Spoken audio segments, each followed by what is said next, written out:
Hi everyone, Andrew Ketty here at Royal LePage Truro Real Estate, and in today's video we're going to be talking about the Buyer Brokerage Agreement form, helping you understand the form a little bit better so that you understand what you're agreeing to when you sign that form.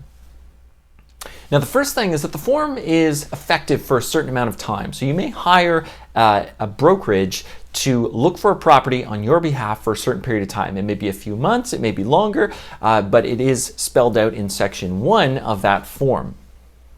Section 2 has to do with the brokerage's obligations. It's important that you read through that clause by clause so that you understand what your brokerage is going to do for you, so what your agent is going to do on your behalf.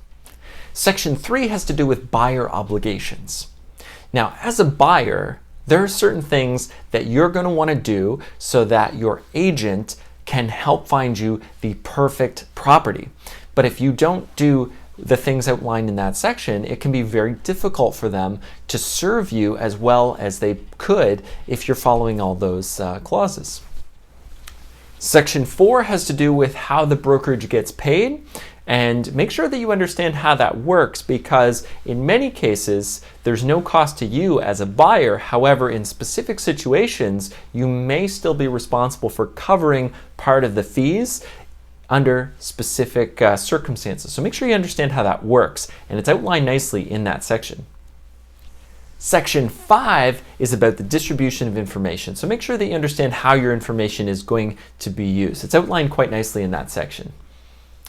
Section 6 is a very important section. So you may be the client of an agent, but then that agent may show you a property which is represented by another agent in the same office. In that case, there may need to be a change of representative capacity. Now, we won't go into it in this video. That's something that you can discuss with your agent depending on the specific circumstances, but it's important that you understand that sometimes the representative capacity and the responsibilities of your agent to you can change under different circumstances. So if you have any concerns about that, talk to your brokerage representative about what the process is going forward. Section 7 has to do with the termination of the agreement. Obviously, we don't want you to terminate. We'd love for you to work with us until you get a property. However, for different reasons, sometimes it doesn't work out and you need to terminate the agreement. If that happens, make sure you discuss with your agent about any ways that you can resolve issues without terminating the agreement first. And then, if you absolutely have to terminate, talk to your agent about what is involved with making that happen. The last section in there is acceptance. Now, when you sign, make sure that you understand all the clauses. I highly recommend that you go through the entire contract, clause by clause. Make sure you understand what everyone's responsibilities are and what you're agreeing to. Before signing, if you have any questions, ask your agent.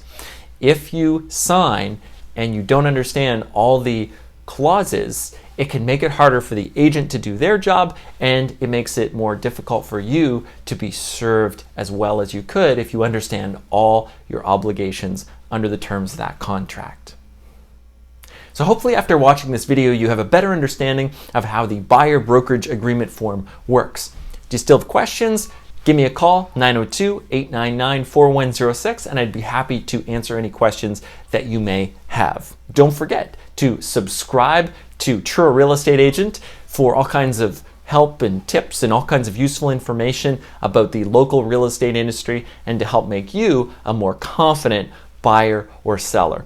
I look forward to hearing from you, and I'll see you soon.